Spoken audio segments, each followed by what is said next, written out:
Hey guys, welcome to my week 2 update for Spark Inquisitor. This video is going to focus on the gearing changes I've made since the week 1 deep dive, and it's also going to be a lesson on Petrified Blood. Petrified Blood is a way for us to get pain attunement, which is a huge increase in damage, and the mechanic is a little bit complicated, so I will just go into why you should or should not use this for your Spark character. So Petrified Blood is a spell similar to Tempest Shield, where you toggle it on, and then it will have a mana reservation, which by default is 35%. The benefits of using Petrified Blood are all realized when we are on low life, which is 50% of our maximum life.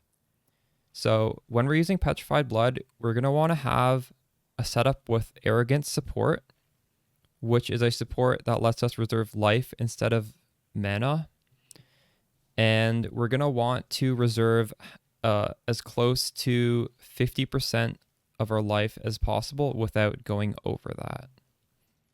And the extra benefit of, or well, I guess like the main benefit of wanting to go low life is we can allocate pain attunement, which is a keystone that gives us 30% more damage while we're on low life.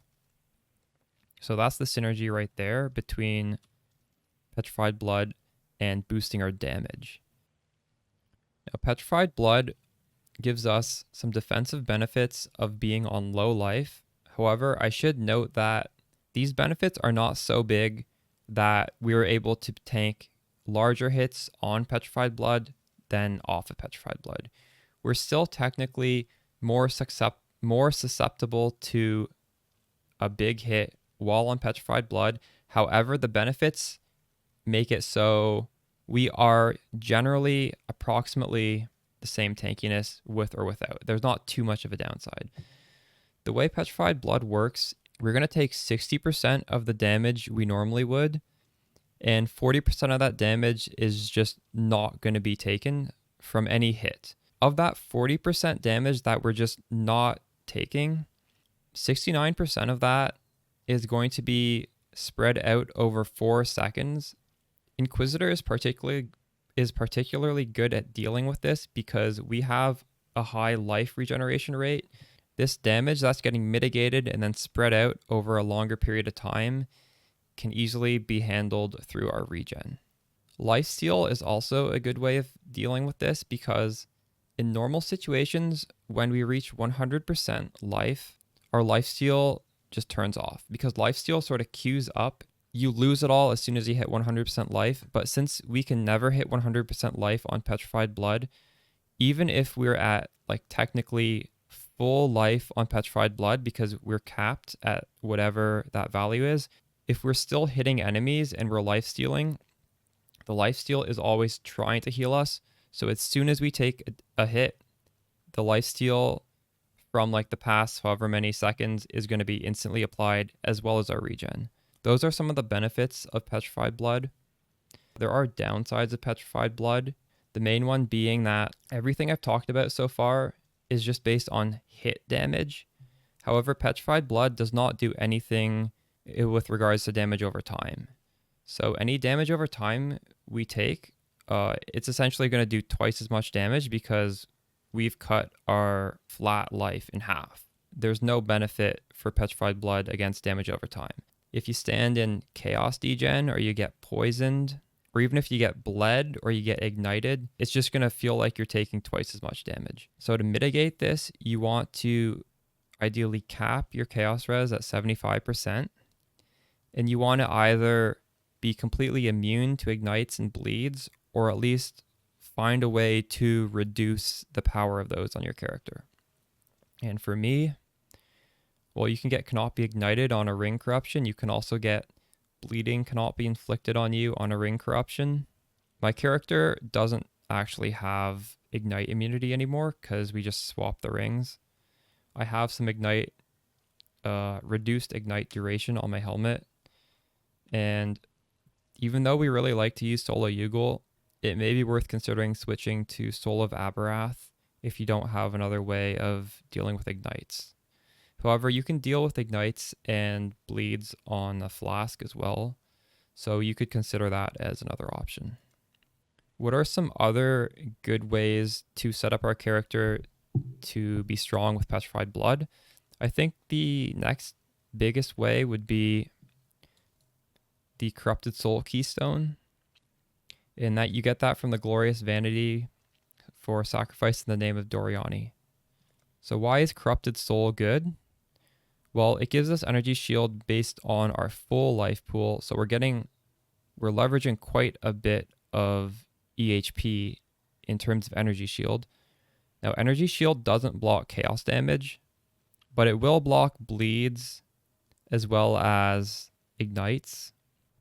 Now, let's go over how exactly I am getting to the 50%.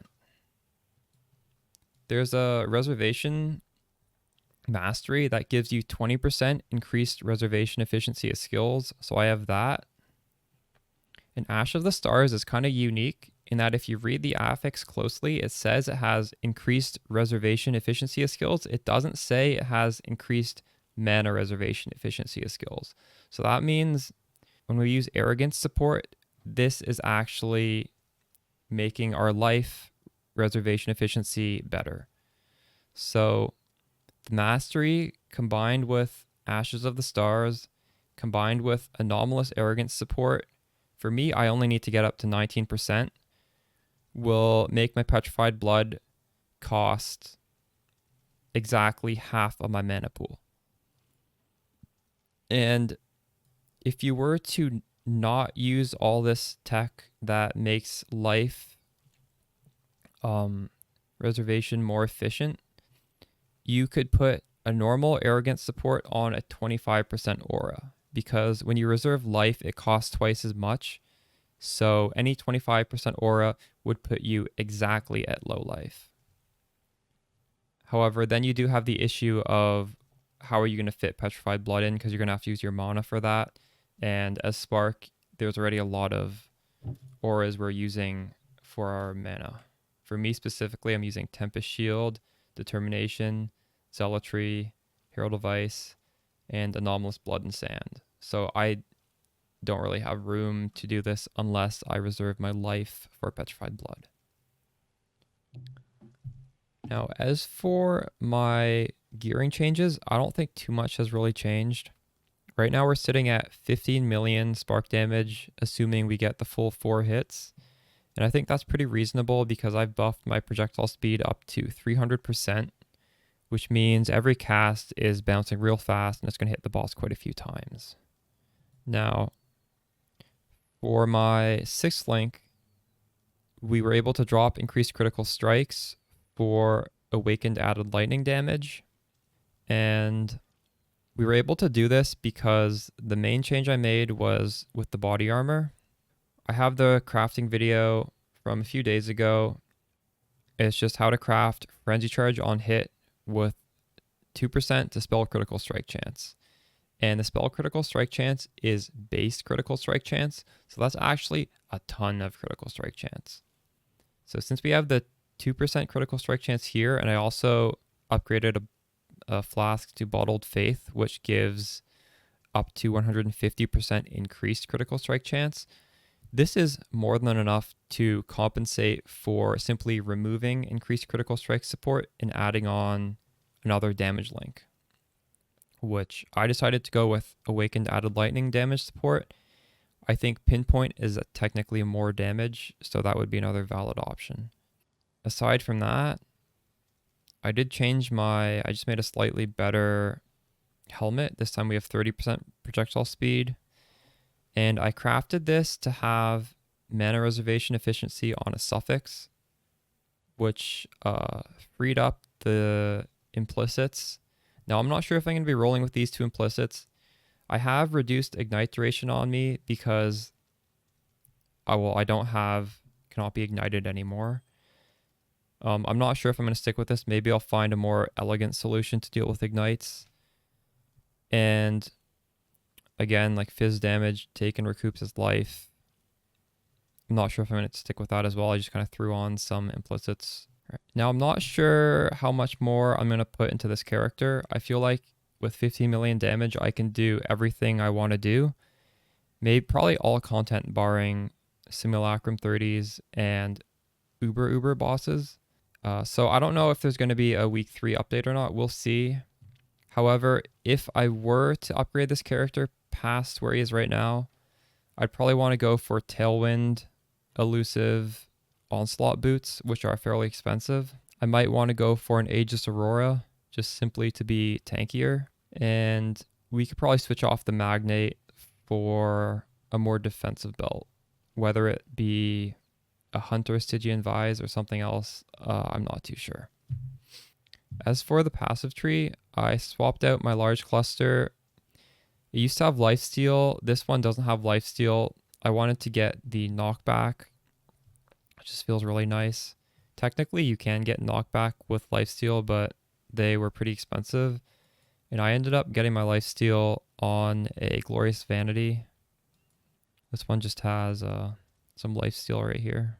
To recap, we talked about 2 main things that significantly boost our DPS in this video. The first one is using Petrified Blood to go low life in order to allocate the Pain Attunement Keystone for extra damage. And my warning before switching to low life would be make sure you have adequate defensive layers to mitigate damage over time effects, because those will be much more pronounced when our HP is cut in half. The second way to drastically improve our DPS is going the Frenzy Charge on hit with Spell Critical Strike body armor. And this is a pretty easy armor to craft. We have a thorough guide on my channel. It costs around maybe 6 to 10 Divine Orbs. And this would be a much more friendly upgrade because there are no associated downsides and complexities like there are with the Petrified Blood. All right, thanks for watching. I will probably stream on Twitch later tonight, and I will catch you guys in the next one. Peace.